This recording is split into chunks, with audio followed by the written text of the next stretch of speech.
Welcome to our segment on building and growing your valuation practice. I'm Kathy Knapp, your host for this segment.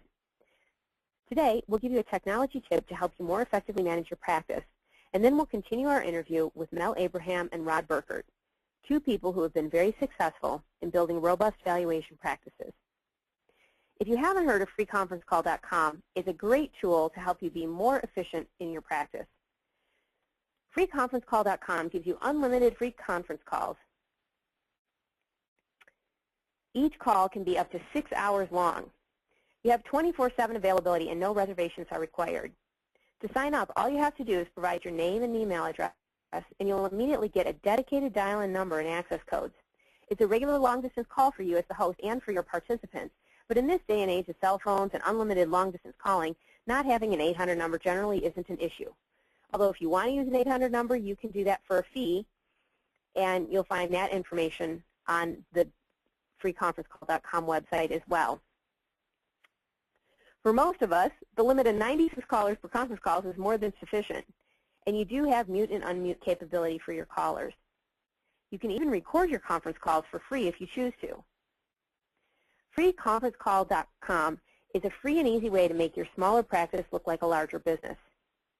I did want to mention, though, that the greeting that callers hear when they dial in is, "Welcome. This service is provided by freeconferencecall.com.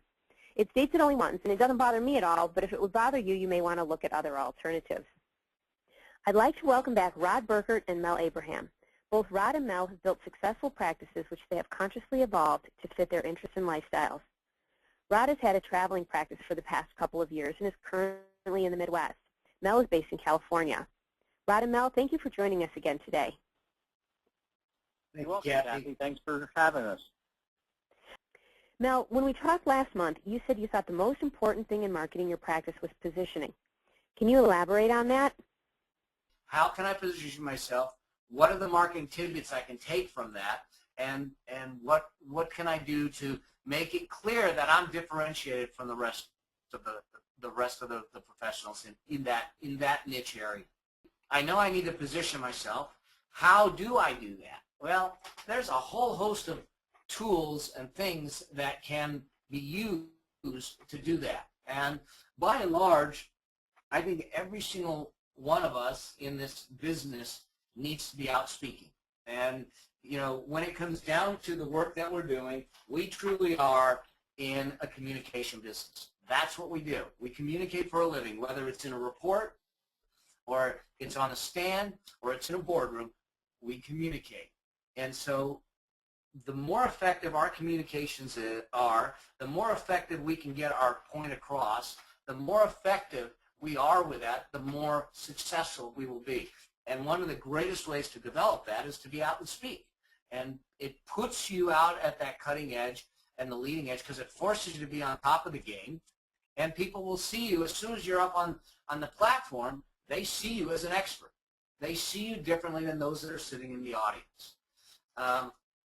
Newsletters, blogs, and articles, you know, I think that you look at this and you've got so many different avenues in which to bring out your position in the industry, to bring out their awareness of you in the industry, that it can be staggering, and I think it can be also overwhelming.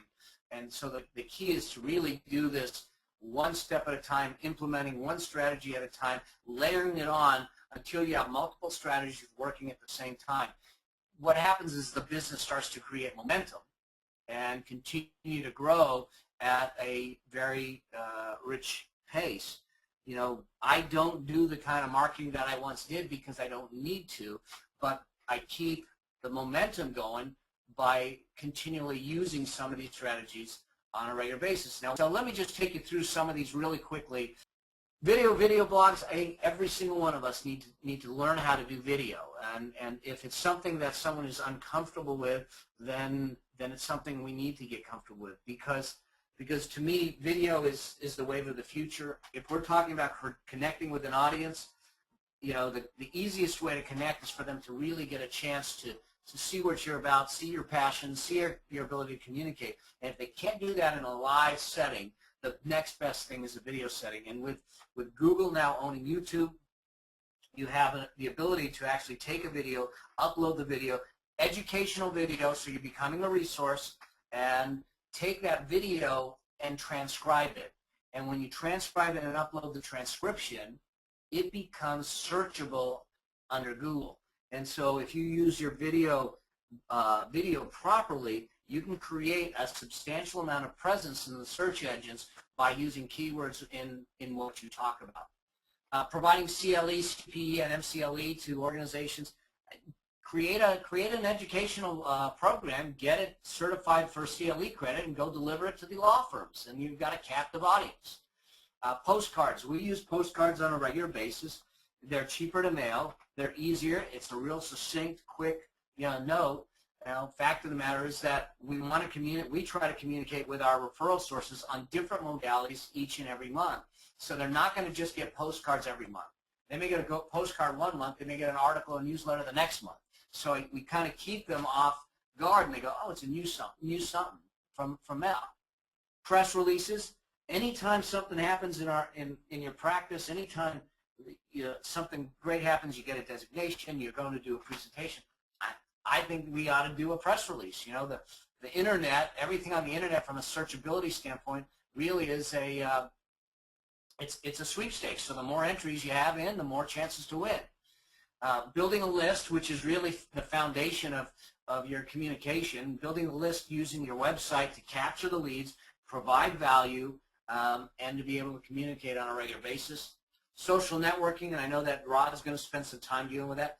Consumer guides, we use this actually in a different business, not in the valuation business. I see no reason why it wouldn't work in the valuation business. And create a consumer guide.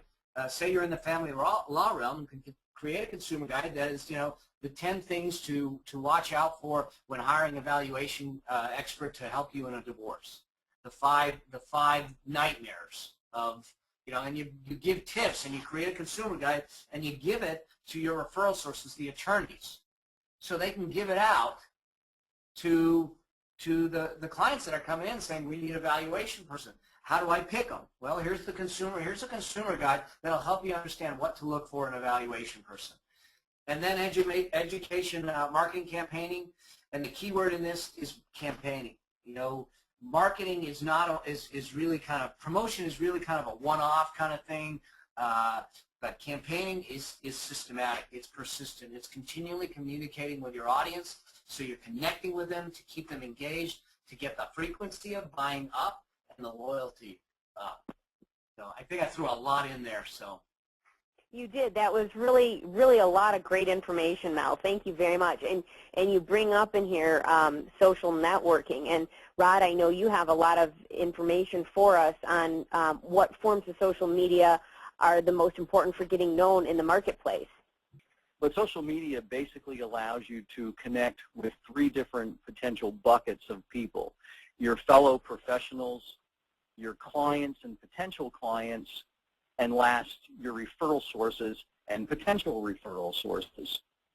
Within the body of social media that we're talking about, there's basically 5 different kinds, or there's 5 major media of social media, which is shown on this slide.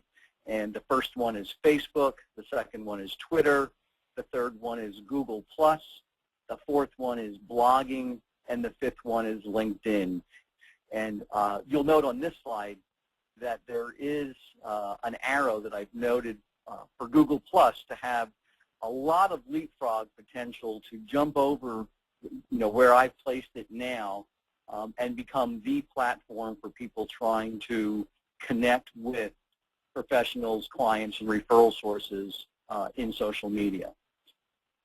Well, if there's 5 major platforms, you might be wondering, which one should I use?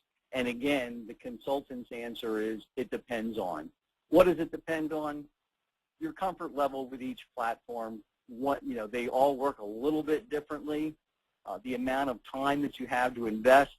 I will say that you do need to make a commitment to social media. This is not something that you can visit once a week and expect to have success with the tool. And last but not least, it depends on where your desired contacts are found.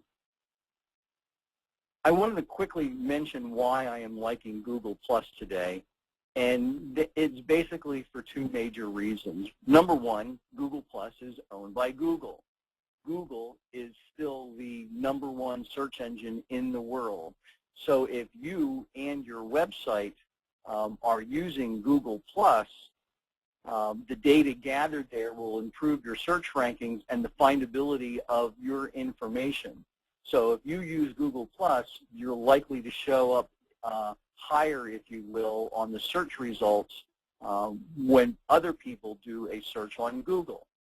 But the second reason to me is probably the most important, and that is the way that Google Plus has allowed you to organize who your contacts are.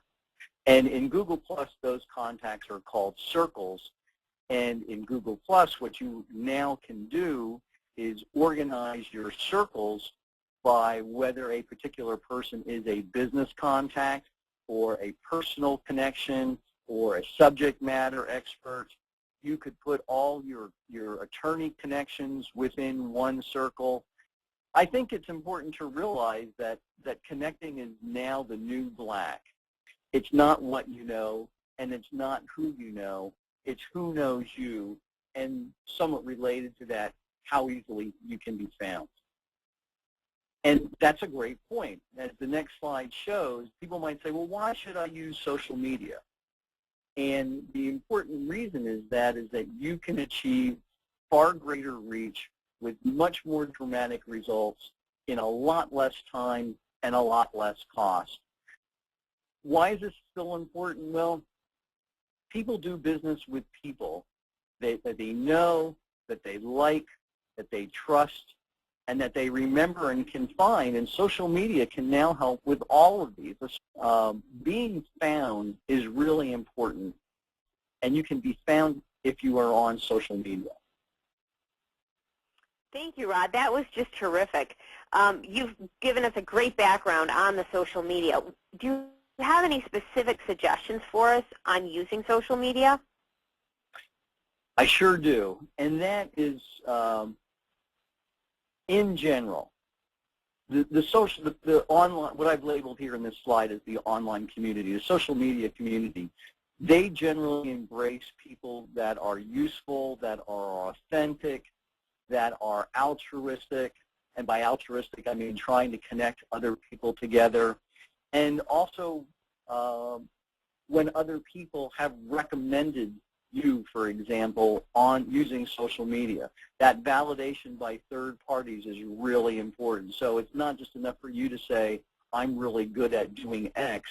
If somebody else on the online community says, Rod Burkert is really good at doing X, you ought to be in contact with him. That's social proof. And it's a tremendous currency in social media. On the other hand, the social media community dislikes a lot of advertising, a lot of PR spin, a lot of self-promotion. It's not all about you. It's about how you can connect other people and help them do business better. In opposition to what's in it for me, consider what can I do for others that help them. What this brings you, if you execute it with usefulness and authenticity, is respect and admiration from the people that are in your social media community. Thank you, Rod, for that great overview of the current social media landscape. Thanks to both Mel and Rod for joining us today. You've shared so many great ideas with us, and we really appreciate your time and insights. We look forward to talking with you again. And thank you to everyone who joined us for today's program of Around the Valuation World in 60 Minutes. Please tune in next month for more ideas on building and growing your valuation practice.